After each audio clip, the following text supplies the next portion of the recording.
ప్రపంచంలో అత్యంత భయంకరమైన దేశం ఏది అంటే మనమందరం నార్త్ కొరియా అని అంటాం. కానీ ఒక్కసారి ఈ వీడియో చూస్తే మీ ఆలోచనే మారిపోతుంది. ఈ అందమైన పాలరాతి కట్టడాలని ఒకసారి చూడండి. ఈ ప్రాంతం ప్రపంచంలోనే అత్యధిక పాలరాయి ఉపయోగించేందుకు గిన్నిస్ వరల్డ్ రికార్డ్ సాధించింది. అలాగే ఇక్కడ మీరు ఎటు చూసినా అన్ని తెల్లటి కార్లే ఉంటాయి, కానీ అవి ఎప్పుడు చూసినా ఖాళీగానే ఉంటాయి. ఒకవేళ అక్కడ జనాలు ఉన్నా వాళ్ళు మాట్లాడకూడదు. ఇక్కడ రోడ్ల మీద కూడా జనాలు మీకు కనబడరు. అలాగని ఇదేదో ఫిలిం సెట్ కాదు, ఒక దేశ రాజధాని నగరం. ఇంత అందమైన దేశంలో ప్రజలు తినడానికి తిండి లేక, ఆ విషయాన్ని బయటికి చెప్పలేక నరకం అనుభవిస్తున్నారు. అయితే అసలేంటి దేశం ఎక్కడుంది? ఇక్కడి ప్రజలు ఇంత దారుణమైన స్థితిలో ఎలా బ్రతుకుతున్నారు? ప్రపంచంలో ఉన్న ముస్లిం దేశాలలో అతి చెత్త దేశం ఇదేనని మీకు తెలుసా? ప్రపంచాన్ని మోసం చేయటానికి ఒక నకిలీ నగరాన్ని సృష్టించిందెవరు అనే విషయాల్ని ఈ వీడియోలో మనం తెలుసుకుందాం. వీడియోని ఎక్కడా స్కిప్ చేయకుండా ఎండ్ వరకు చూడండి.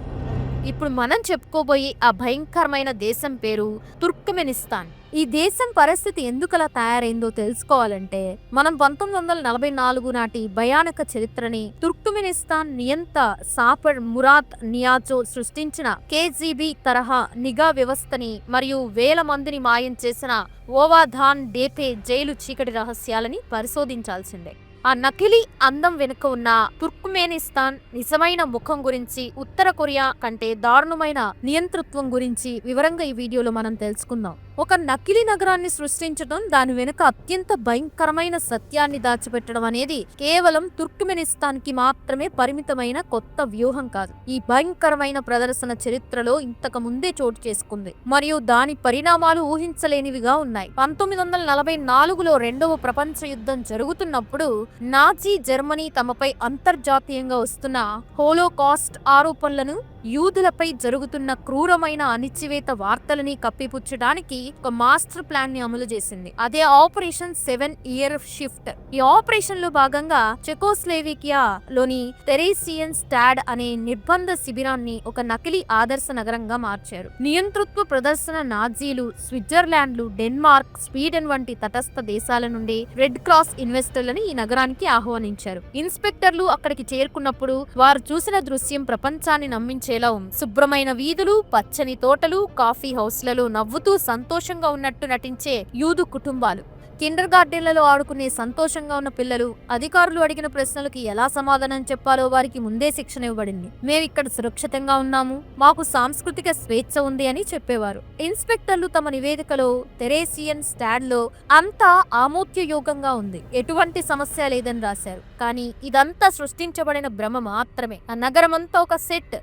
నవ్వుతో కనిపించిన యూదు కుటుంబాలు కేవలం నటించడానికి బలవంతం చేయబడిన నటులు. ఈ నాటకాన్ని ప్రదర్శిస్తూనే the viewer gives the juices city అనే ప్రచార చిత్రాన్ని కూడా నాజీలో చిత్రీకరించారు. అయితే అత్యంత భయంకరమైన విషయం ఏంటంటే, కెమెరాలు ఆగిపోయి ఇన్స్పెక్టర్లు వెళ్లిపోయిన మరుసటి రోజు ఆ నాటకంలో పాల్గొన్న యూదు కుటుంబాలు అమాయక పిల్లలతో సహా అందరినీ బలవంతంగా ఎష్విన్స్ నిర్బంధ శిబిరాలకి పంపి చంపేశారు. తెరేసియన్ స్టాడ్ కేవలం ప్రపంచానికి చూపించడానికి అలంకరించబడిన ఒక వేదిక. వారి లక్ష్యం నెరవేరగానే దానిని నాశనం చేశారు. ఇప్పుడు 80 సంవత్సరాల తర్వాత తుర్క్మెనిస్తాన్ రాజధాని అష్కాబాద్ లో కూడా అదే చరిత్ర ఛాయలు కనిపిస్తున్నాయి. ప్రపంచంలోనే అత్యంత తెల్లటి అందమైన నగరంగా చూపబడుతున్న అష్కాబాద్ తెరేసియన్ స్టాడ్ లాగే ఒక వేదికగా, జీవనం లేని ఒక ప్రదర్శనకి మాత్రమే నిలుస్తోంది. ఎవరైనా నిజం తెలుసుకోవడానికి కెమెరా ఎత్తి ఈ సుందరమైన ముసుగు వెనుక ఉన్న వాస్తవాన్ని ప్రశ్నించడానికి ప్రయత్నిస్తే తుర్క్మెనిస్తాన్ లో కూడా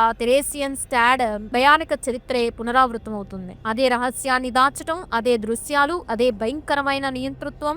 సాపర్ మురాద్ నియాజో తుర్క్మెన్ భాష అకస్మాత్తుగా మరణించిన తర్వాత తుర్క్మెనిస్తాన్ లో ప్రజలు ఏదైనా మార్పు వస్తుందని, నియంతృత్వం పంజాల నుండి విముక్తి లభిస్తుందని ఆశించారు. కానీ వారి ఆశలన్నీ అడియాసలయ్యాయి. నియాజో తర్వాత అధికారంలోకి వచ్చింది మాజీ ఉప ప్రధానమంత్రి మరియు ఒకప్పుడు దంత వైద్యుడైన గుర్బాంగులీ బెర్దీ మహమ్మద్ దౌ. బెర్దీ మహమ్మద్ దౌ తన పూర్వీకుడు నియాజో వేసిన బాటలోనే ప్రయాణించడమే కాకుండా తన వ్యక్తి ఆరాధనని మరింత విచిత్రంగా, హాస్యాస్పదంగా, అదే సమయంలో క్రూరంగా తదుపరి స్థాయికి తీసుకెళ్లాడు. అతని తనను తాను ఆర్కడాగ్ అంటే సంరక్షకుడు అనే బిరుదుతో ప్రకటించుకున్నాడు. వ్యక్తి ఆరాధన 2.0 బేర్దీ మహమ్మద్ పాలనలో వింతైన బంగారు విగ్రహాలు వెలిశాయి. 2015లో గుర్రంపై కూర్చుని చేతిలో పావురాన్ని పట్టుకున్న తన 20 అడుగుల ఎత్తైన బంగారు విగ్రహాన్ని ఆష్కాబాద్ లో ఆవిష్కరించాడు. అంతేకాకుండా 2020లో తనకి ఇష్టమైన స్థానిక అలబాయ్ కుక్కపిల్ల జాతికి కూడా 20 అడుగుల ఎత్తైన బంగారు విగ్రహాన్ని నగరంలో నెలకొల్పాడు. ఇది ప్రపంచవ్యాప్తంగా విమర్శలకి దారితీసింది.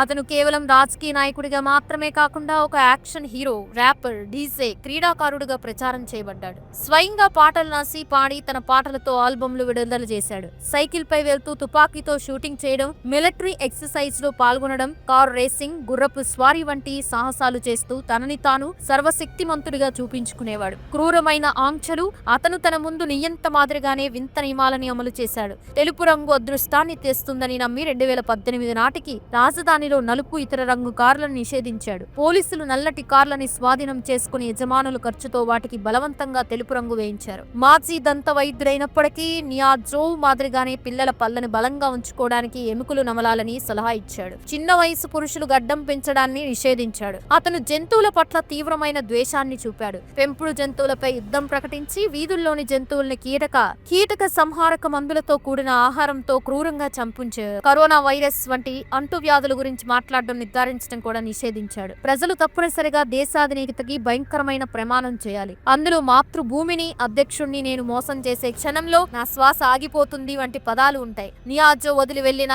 రూహ్నామాను పూర్తిగా రద్దు చేయకుండా దాని ప్రాముఖ్యతను తగ్గించి తన సొంత వ్యక్తి ఆదరణ చుట్టూ దృష్టిని కేంద్రీకరించాడు. చివరికి 2022లో బేర్దీ మహమ్మద్ తన పాలనని తన కొడుకు సేర్దార్కి అప్పగించాడు. ఇది ప్రపంచ చరిత్రలోని తండ్రి నుండి కొడుక్కి నియంతృత్వ పాలన బదిలీ అయిన అరుదైన భయంకరమైన.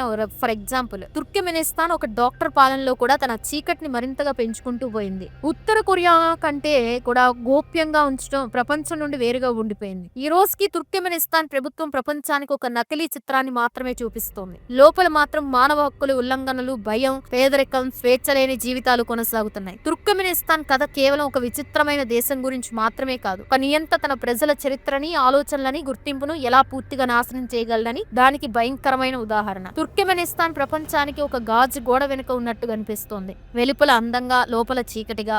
ఎవరైనా ఆ గోడను దాటి లోపలికి రావాలని ప్రయత్నిస్తే వారి గుర్తింపు ఎప్పటికీ మాయమైపోయే ప్రమాదం ఉంది. సో చూసారు కదా, మరి ఈ వీడియో మీకు ఎలా అనిపించిందో కామెంట్ చేసి, వీడియో నచ్చితే ఒక లైక్ చేయండి. అండ్ ఇలాంటి మరెన్నో ఇంట్రెస్టింగ్ వీడియోస్ కోసం మా ఛానల్ ని ఫాలో అయ్యి సబ్స్క్రైబ్ చేసుకోండి. Thanks for watching.